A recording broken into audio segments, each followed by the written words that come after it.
नमस्कार विद्यार्थी मित्र हो, मी स्वप्नील हिवराडे पुन्हा एकदा तुम्हा सर्वांचं आपल्या युट्यूब चॅनलवर सहर्ष स्वागत करतो. मित्र हो, आजच्या व्हिडिओमध्ये कंबाईन पूर्व परीक्षेत 2022 या वर्षी मॅथ रिझनिंगचे जे काही प्रश्न विचारले गेले होते त्या सर्व प्रश्नांचं आपण विश्लेषण या व्हिडिओमध्ये करणार आहोत. कशा प्रकारचे शॉर्ट ट्रिक्स तुम्ही वापरले पाहिजे, कुठल्या अप्रोचने तुम्ही या प्रश्नांना सॉल्व्ह केलं पाहिजे, तुमचं लॉजिक कसं डेव्हलप होईल या गोष्टींवरती या व्हिडिओ मार्फत आपण प्रयत्न करणार आहोत. तर शेवटपर्यंत निश्चित हा व्हिडिओ सर्वांना बघायचा आहे. तर सुरुवात करूया मित्र.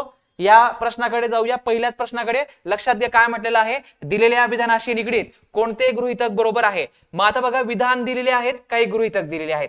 या विधानावरून हे गृहीतक त्या ठिकाणी आपल्याला योग्य वाटलं पाहिजे किंवा या विधानावरून त्या गोष्टी आपण ऍझ्युम करू शकलो पाहिजे. गृहीतक म्हणजेच काय, ऍझम्पशन त्याला आपण म्हणतो इंग्लिश मध्ये. मग दिलेल्या गोष्टी फक्त यावरून त्याचा अंदाज आपल्याला घेता यायला पाहिजे किंवा या विधानावरून त्या योग्य ठरल्या पाहिजे, असा फक्त आपण त्याचा विचार करायचा आहे. मग बघा काय म्हटलेलं आहे. सिगारेट ओढणे हे आरोग्यासाठी हानिकारक आहे अशी माहिती सिगारेट पाकिटावर छापलेली असते. कारण मग आता गृहीतक बघा, त्याचं कारण किंवा गृहीतक काय असेल. आपण म्हणू शकतो की सिगारेट पाकिटावर लिहिलेली माहिती लोक वाचतात, बरोबर आहे. ओके, याच्यावरून आपण हे गृहीतक ठरवू शकतो की लोक वाचतात म्हणून ती माहिती त्या ठिकाणी पाकिटावरती छापलेली असते, बरोबर. बऱ्याच व्यक्ती सिगारेट पाकिटावर दिलेल्या इशाऱ्याचा गांभीर्याने विचार देखील करतात. तर ही गोष्ट देखील यावरून आपल्याला ऍझ्युम करता येणार आहे. हे देखील याचं कारण ठरणारच आहे. ओके, तर दोघीही बरोबर आहेत म्हणून याचं उत्तर आपण गृहीतक 1 आणि 2 दोन्हीही बरोबर आहेत अशा प्रकारे आपण घेऊ शकतो. जाऊया पुढच्या प्रश्नाकडे. पुढचा प्रश्न मित्र हा DI वरती आहे, माहितीच्या विश्लेषणावरती आधारित. यासाठी तुमचा रेशो, ऍव्हरेज आणि पर्सेंटेज हे तिघही टॉपिक क्लिअर झालेले पाहिजे. बघा उदाहरणामध्ये काय म्हटलेलं आहे. विविध रेल्वे गाड्यामधील प्रवाशांचे शेकडा प्रमाण पुढील प्रमाणे आहे. ओके, गाडी एल साठी 15%, गाडी एम साठी 20%. ओके, पुढे जाऊया. प्रवाशांची एकूण संख्या 8500 आहे, तर गाडी एस, एम आणि एल यांची मिळून सरासरी प्रवासी संख्या किती होईल. मग बघा आता, एस चे किती आहेत रे, 24%.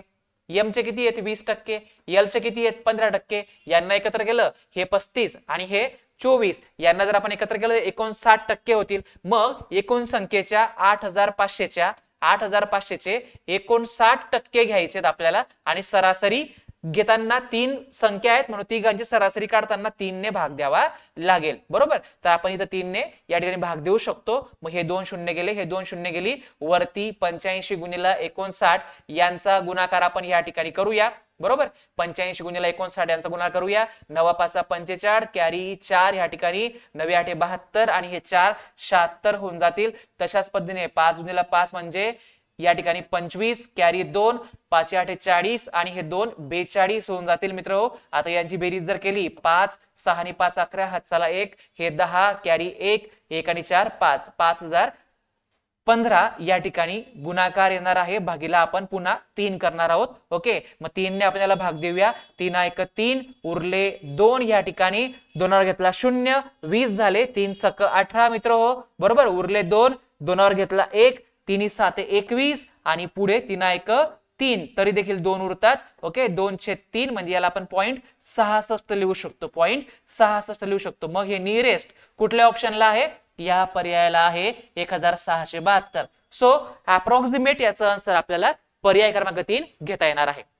अशा पद्धतीने या DIच्या एक्झाम्पलला नक्कीच तुम्हाला डील करता यायला पाहिजे मित्र. जाऊया पुढच्या प्रश्नाकडे. पुढचा प्रश्न बघा, एक अरेंजमेंट वरती आहे. तुलनात्मकरीते या ठिकाणी माहिती आपल्याला दिलेली आहे.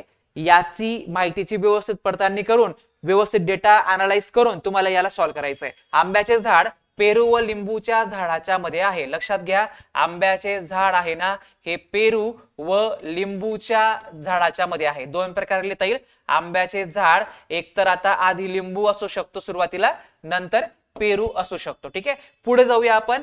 पुढच्या ओळीत ते म्हणतात आपल्याला पपईचे झाड लिंबूच्या झाडाजवळ आहे. पपईचे झाड जे ना हे लिंबूच्या झाडाजवळ आहे, बरोबर. मग इकडे लिंबू इकडे आहेत, तर इथं पपई तुम्हाला या ठिकाणी त्याच्याजवळ लिहिता येईल. पुढे जर आपण त्याचं व्यवस्थित पुढे वाचन केलं, झाडाजवळ आहे पण आंब्याच्या व पेरूच्या झाडाजवळ नाही. ठीक आहे, लिंबूच्या झाडाजवळ आहे परंतु आंब्याच्या व पेरूच्या झाडाजवळ नाहीये. ठीक आहे, तर ठीक आहे, अशा प्रकारे आपण या ठिकाणी त्याची दोघांची अरेंजमेंट करू शकतो. पपईच्या उजवीकडे नारळाचे झाड आहे. पपईच्या उजवीकडे जर आपण घेतलो तर त्या ठिकाणी नारळाचे झाड आहे. ओके, इथं पपईच्या उजवीकडे घेता येणार नाहीये, म्हणजे ही अरेंजमेंट कॅन्सल झाली. आता हिच्यावरती आपल्याला काम करायचंय. पपईच्या उजवीकडे नारळाचे झाड आहे, पण पेरूच्या झाडाच्या डावीकडे कोणतेही झाड नाही. एक्झॅक्टली पेरूच्या झाडाच्या डावीकडे कुठलंही झाड त्या ठिकाणी नाही आहे. बरोबर, ही अरेंजमेंट आता पूर्ण झाल्यानंतर खालीलपैकी कोणते विधाने बरोबर आहेत हे आपल्याला सांगायचं आहे. लिंबूचे झाड पपई आणि आंब्याच्या झाडाच्या मध्ये आहे. लिंबूचे झाड बघा बरं, पपई आणि आंब्याच्या झाडामध्ये ते बरोबर आहे. ओके, पपईचे झाड नारळ आणि लिंबूच्या झाडामध्ये आहे. पपईचे झाड नारळ आणि लिंबूच्या मध्येच आहे, बरोबर आहे. पपईचे झाड नारळाच्या झाडाजवळ आहे. पपईचं झाड हे नारळाजवळच या ठिकाणी दिलेलं आहे. सो हे पण बरोबर आहे. ओके, तर अशा पद्धतीने तिघी हे बरोबर आहेत. सो विधाने 1, 2 आणि 3 हे बरोबर आहेत. पर्याय क्रमांक 4 या प्रश्नाचं योग्य उत्तर असणार आहे. जाऊया मित्र पुढच्या प्रश्नाकडे. पुढचा प्रश्न बघा, सेट थेअरीवरती हा प्रश्न आहे. ओके, एका क्लब मध्ये 80 टोटल खेळाडू जे आहेत ना, प्लेयर जे आहेत ना, 80 आहेत, त्यातील 36 खेळाडू हे कबड्डी खेळतात, 48 प्लेयर्स क्रिकेट खेळतात. जर 12 प्लेयर्स कबड्डी व क्रिकेट दोन्ही खेळ खेळत असतील तर किती टक्के खेळाडू हे कबड्डी अथवा क्रिकेट खेळत नाहीत. ओके, तर बघा आता 12 खेळाडू हे जे आहेत ना, कबड्डी व क्रिकेट हे दोन्ही खेळ त्या ठिकाणी प्ले करतात. मग आपण इथं दाखवूया, या ठिकाणी दोघांना आपण दाखवूया की हे कबड्डीचा सेट आहे हा इकडे. ओके, आणि इकडे हा क्रिकेटचा सेट आहे, क्रिकेटचा सेट आहे. मग आता बघा 12 प्लेयर्स हे दोघी त्या ठिकाणी प्ले करतात. आता पुढे जर आपण वाचन केलं, त्यातील 36 खेळाडू हे कबड्डी खेळतात. 36 खेळतात त्यापैकी आपण 12 ऑलरेडी इथं घेतलेत.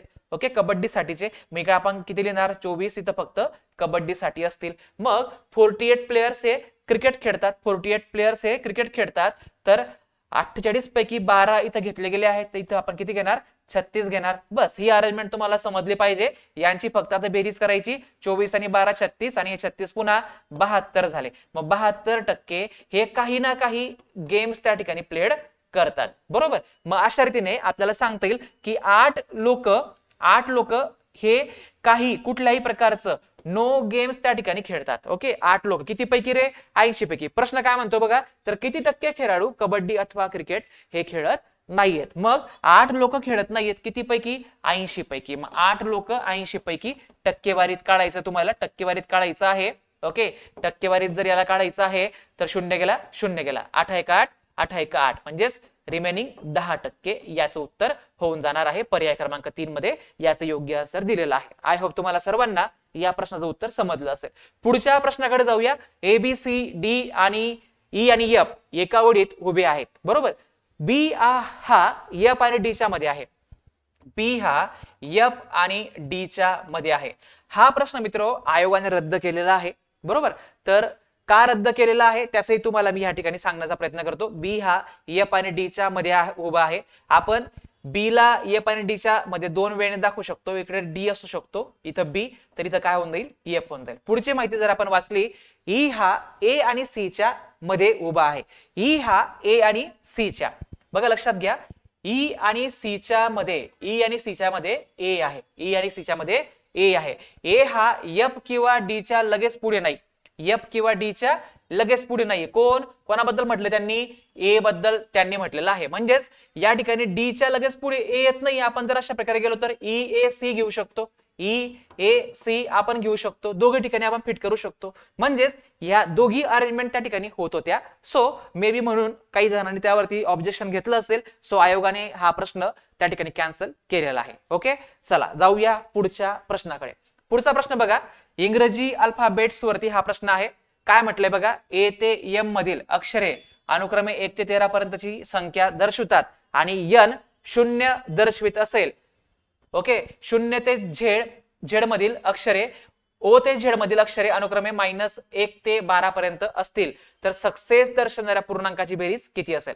लक्षात घ्या मित्र, N पर्यंत 0 दर्शवत आहेत. N पर्यंत काय दर्शवत आहेत, 0 या ठिकाणी ते दर्शवत आहेत. ओके, मग बघा आता ABCDEFGHI पर्यंत आपण हे गेलो आणि इथं जर 0 असेल, इथं जर 0 असेल, पुढे आपल्याला काय घेता येणार आहे, पुढचे अक्षर ही -1 ते 12 दाखवणार आहेत. म्हणजे इथं आपण म्हणू शकतो की हा O जो आहे हा 0 झाला, हा -1 -2 -3 -4 -5 आला, -6 -7, ओके, -8 हा झाला, -9, -10, -11, -12 अशा प्रकारे यांना आपण नंबर देऊ शकतो. ए आणि एम साठी ही नंबर्स आपली झालेली 1 ते 13 पर्यंतची. मग त्यांनी काय म्हटलं, आता सक्सेस दर्शवणाऱ्या पूर्णांकाची बेरीज किती आहे. मग सक्सेस साठी आपण याच रीतीने आता या ठिकाणी अंक लिहून घ्यायचे आहेत. मग सक्सेस साठी जर आपण घेतलं तर काय होईल बघा, एस साठी काय नंबर येणार आहे, एस साठी 19 ही संख्या येईल का, नाही. एस साठी ही खालची संख्या आहे -5, ही वरच्यान करता ही ओल्ड वाली आहे जी आपण त्या ठिकाणी इरेज करू शकतो. ऍक्च्युअल पोझिशन व्हॅल्यू ही असते, परंतु आपल्याला त्यांनी याच्यानुसार दिलेली आहे. सो वरची नाही घेता आपण ही खालची घेणार आहोत. सो एस साठी -5, एस साठी -5, इथं अजून एस आहे, अजून इथं यस आहे, हे दोघी -5 झाले. यू साठी बघा, यू साठी काय आहे, यू साठी -7 आहे, यू साठी -7. सी साठी जर ऑब्झर्व केला आपण 3 आहे, म्हणजे इथं पण 3, इथं पण 3. ई साठी बघा 5 आहे, ई साठी 5 आहे, मग हा +5 -5 कॅन्सल. ओके, देन 3 आणि 3 6, ओके, हे 6 होतील. लक्षात घ्या, जर तुम्ही हे 6 इथले 7 मधून 6 गेले, -1 राहिला, -5 आणि -5, -10 आणि हा -1, -11 याचं योग्य आन्सर असेल, जे की तुम्हाला ऑप्शन नंबर 1 मध्ये दिलेला आहे. फक्त दिलेल्या अक्षरांच्या नंबर्स वरून तुम्हाला ही अरेंजमेंट या ठिकाणी करायची होती. मित्र, जाऊया पुढे. पुढचा प्रश्न देखील DI म्हणजेच माहितीच्या विश्लेषणावरती आयोगाने या ठिकाणी विचारलेला आहे. बघा काय म्हटलेलं आहे, एका शाळेच्या इयत्ता 9वीच्या विद्यार्थ्यांच्या ABCD या 4 तुकड्या आहेत.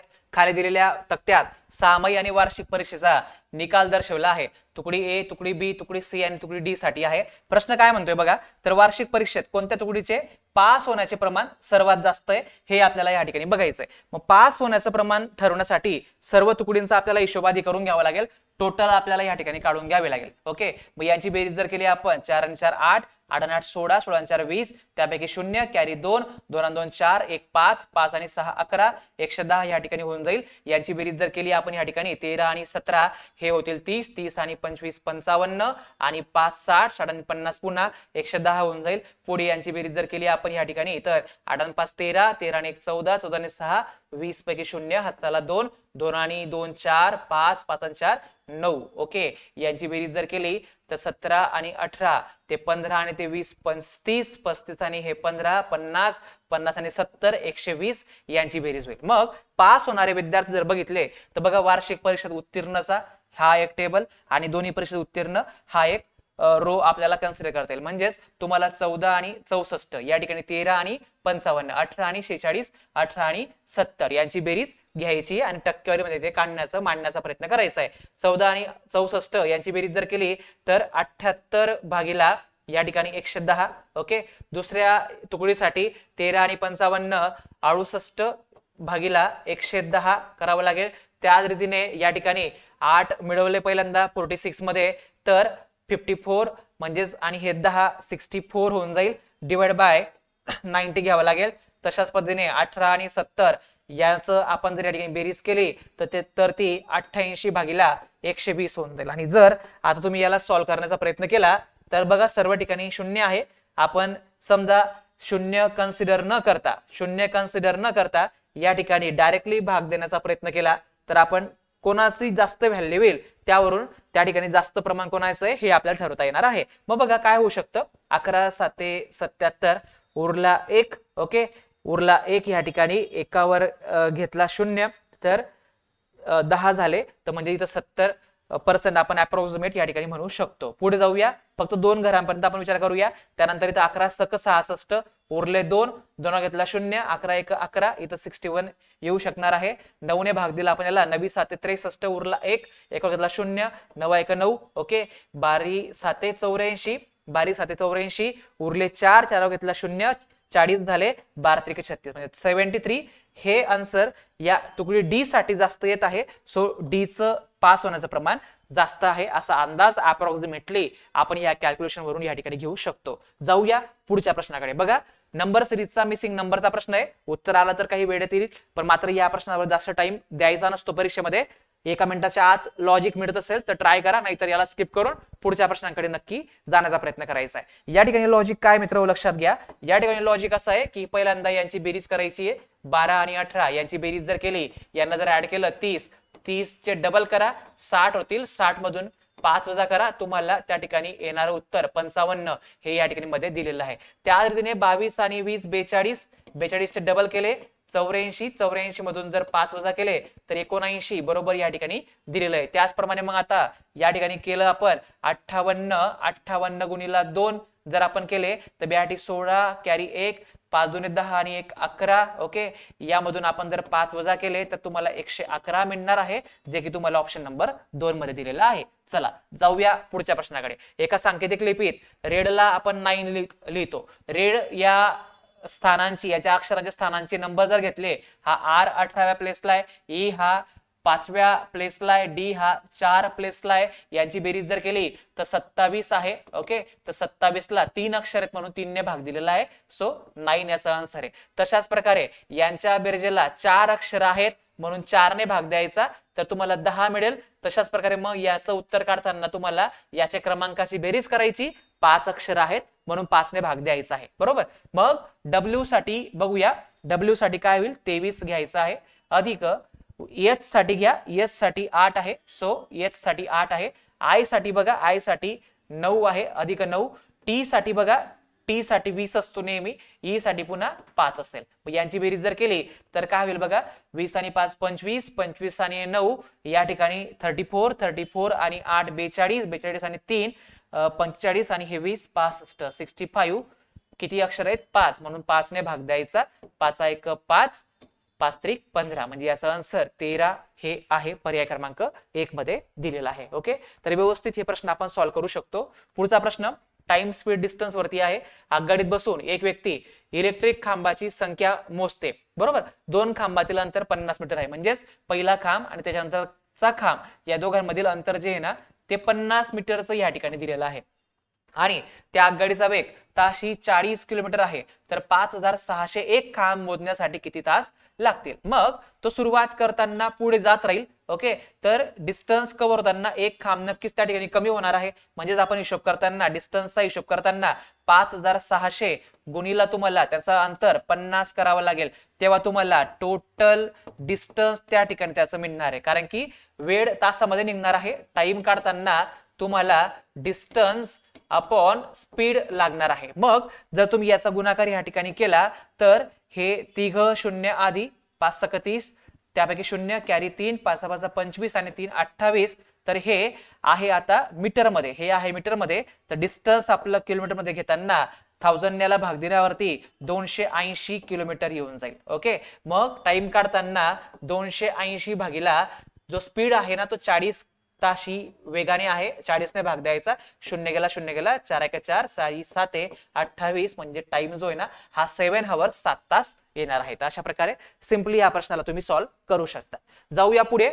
अनुक्रमे 1 ते 97 मधील नैसर्गिक संख्यांची सरासरी काढायची आहे. जेव्हा अनुक्रमे क्रमवार संख्या असतात त्यांची सरासरी काढायची असेल तर नेहमी आपला कन्सेप्ट लक्षात ठेवा, first term plus last term divided by 2, त्यांची फक्त निमपट करायची त्यांच्या बेरजेची. म्हणजे 97 आणि 1 यांची बेरीज जर केली 98 आणि त्याची निमपट करायची आहे, 98 भागीला 2 करायचं आहे. 90 चे निम्मे 45, 8 चे निम्मे 4, 45 मध्ये 4 टाका, तुम्हाला 49 आन्सर मिळेल, जे की ऑप्शन नंबर 4 मध्ये आहे. ओके, चला नेक्स्ट क्वेश्चन.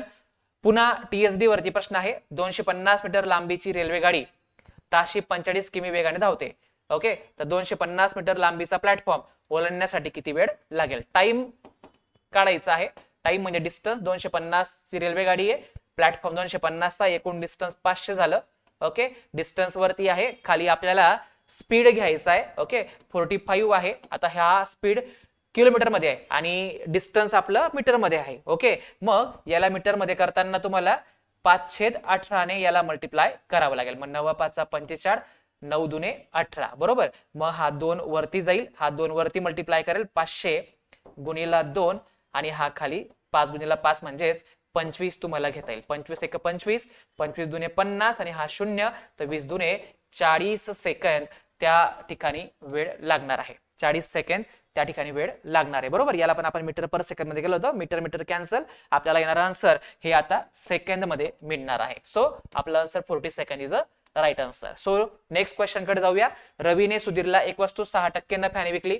सुधीरने ती वस्तू 5% तोट्याने गोपालला विकली. पहिला व्यक्ती जो आहे तो रवी हा विकतो कोणाला रे? सुधीरला. सुधीर कोणाला विकतो? गोपालला. बरोबर. मग त्याचा सिनेरिओ व्यवस्थित बघायचा. काय होतं, गोपालची खरेदी किंमत 2014 आहे, म्हणजे जो नंतरचा पर्सन आहे ना त्याला 2014 ला मिळत आहे. याची जर असेल ना तर त्याची रक्कम इकडे लिहायची, शेवटच्याची असेल ना ती तिकडे लिहायची RHS मध्ये. हे लक्षात ठेवायचं. तर रवीची खरेदी किंमत किती आहे? मग याची माहिती नाहीये, रवीची माहिती नाहीये, त्याची एक्स घेऊया.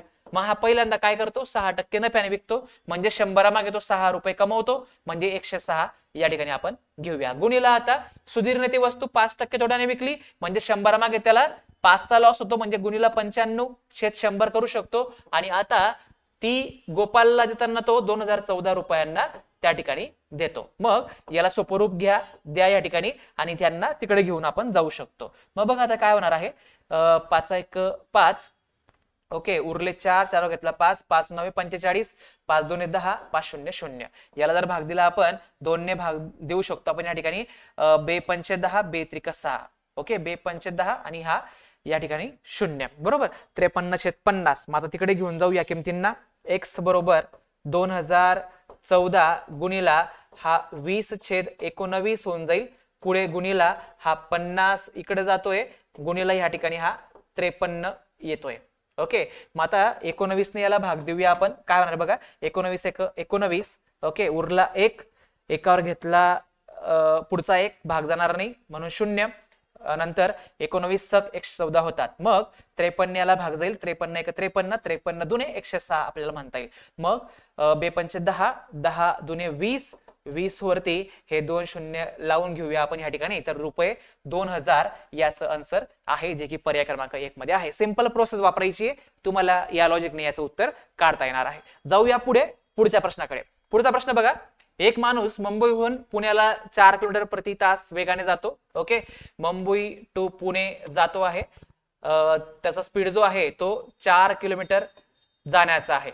ओके, 4 kmph आणि येण्याचा जो आहे तो 6 kmph आहे. बरोबर. मग अशा प्रश्नांमध्ये तुम्हाला सरासरी वेग विचारला असतो. तुम्ही फॉर्म्युलानेही करू शकता त्याला, परंतु तुम्हाला LCM चं लॉजिक माहिती पाहिजे. डिस्टन्स मानून घ्यायचं, या दोघांचा लसावी घ्यायचा. 4 आणि 7 लसावी 12 किलोमीटर हे यांचं डिस्टन्स ठरेल. 12 किलोमीटर हे यांचं डिस्टन्स ठरेल. मग जाताना 12, येताना 12, म्हणजे 24 भागीला 4 ने भाग दिला तर त्याला वेळ किती लागेल? 12 किलोमीटर डिस्टन्स 4 प्रमाणे 4 त्रिक 12, त्याला 3 तास लागतील. बरोबर. 6 प्रमाणे गेला 6 दुने 12, तर याला 2 तास लागतील. 3 आणि 2 5 ने याला भाग द्यायचा. ओके. तर बघा 5 चोक 20, ओके, 5 चोक 20 आणि 4/4 उरला 4/5. ओके. याला तुम्हाला पॉइंट मध्ये घ्यायचंच आहे, तर 4.8 त्या ठिकाणी येणार आहे. 4.8 किलोमीटर प्रति तास या ठिकाणी याचा ऍव्हरेज स्पीड निघणार आहे.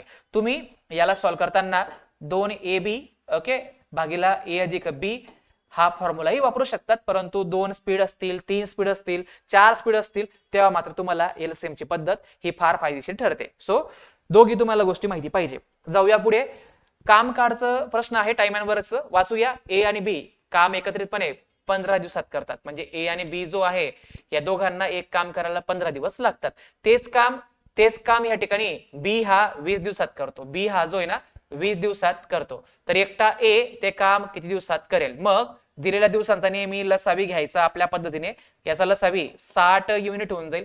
किती होऊन जाईल? 60 युनिट होऊन जाईल. 60 ला भाग दिला तर हा 3 युनिट पर डे ने काम करेल. 15 चोक 60 हा 4 युनिट पर डे ने काम करेल. दोघांची मिळून क्षमता ही 4 आहे. एकट्या B ची क्षमता 3 आहे. हा 4 टेबल तयार करतात दोघी जण, तर हा एकटा 3 करतो. मग या एकट्याचे 3 जर 4 मधून वजा केले तर कोणाची मिळतील? B गेला. कोणाची मिळतील? 4 मधून 3 वजा केल्यावरती ते जे मिळतील ते A चे असतील. याची क्षमता ही 1 युनिट पर डे असेल. मग त्याला एकट्याला काम करायचंय 60, म्हणून 60 भागीला जर तुम्ही त्या क्षमतेने केलं, त्या A ने भाग दिला, एकाने भाग दिला, तर त्याला 60 दिवस लागतील. म्हणजेच पर्याय क्रमांक 1 मध्ये 60 दिलेला आहे. तर सिंपल ह्या लॉजिकने तुम्ही या प्रश्नाला सॉल्व्ह केलं पाहिजे. ओके. तर मित्र, अशा प्रकारे सर्व प्रश्नांचे विश्लेषण आपण या ठिकाणी केलेलं आहे. ओके. तर आशा करतो तुम्हाला नक्कीच या व्हिडिओचा फायदा होईल. आगामी एक्झाम्सला नक्कीच सर्व पेपर्स विश्लेषण आपल्या चॅनलवरती उपलब्ध आहे. सर्वांनी एकदा बघून घ्या. PYQ अनालिसिस अप्रोच बिल्ड करण्याचा प्रयत्न करा. नक्कीच तुम्हाला 100% फायदा होईल. धन्यवाद मित्र. Thank you so much and best of luck to all of you.